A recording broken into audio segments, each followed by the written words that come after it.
এই মহান নেতা যিনি বাংলাদেশের স্বাধীনতা ঘোষণা দিয়েছিলেন, পরবর্তীতে যখন বাংলাদেশের জনগণ এবং সেনাবাহিনীর সদস্যরা তাকে রাষ্ট্র পরিচালনার দায়িত্বে নিয়ে এসেছিলেন এবং জনগণের মধ্যে থেকে নির্বাচনের মধ্য দিয়ে তিনি যখন রাষ্ট্র পরিচালনার দায়িত্বে এসেছিলেন মাত্র 3.5-4 বছরের মধ্যে, এর মধ্যে তিনি বাংলাদেশের সমস্ত যে পুরনো যে ঘূর্ণিধরা ব্যবস্থাটাকে পাল্টে দেওয়ার চেষ্টা করেছিলেন এবং একদিকে রাজনৈতিক সংস্কার,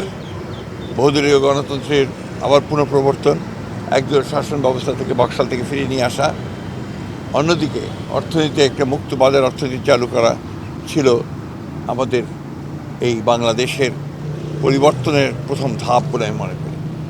এবং সেই 3.5 বছরের মধ্যে তিনি একটা অভূতপূর্ব পরিবর্তন নিয়ে এসেছিলেন। যে বাংলাদেশকে বলা হতো বটমলেস বাস্কেট, সেই বাংলাদেশ একটা সমৃদ্ধির দেশে পরিণত হয় এবং যেখানে আপনার দুর্ভিক্ষ হয়েছিল তৎকালীন আওয়ামী লীগ সরকারের দুঃশাসনের কারণে, সেই অবস্থা থেকে তিনি উদ্বৃত্ত একটা অবস্থার মধ্যে নিয়ে এসেছিলেন দেশকে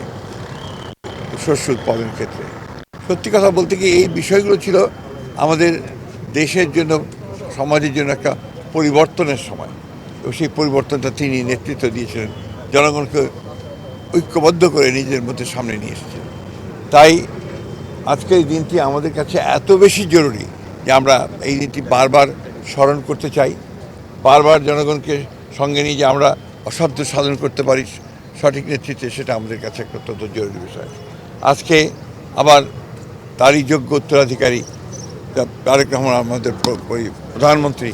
তার নেতৃত্বে আমরা আবার সেই বিপ্লবী কর্মসূচিগুলো শুরু করেছি। আমরা উৎপাদনের কাজ করছি,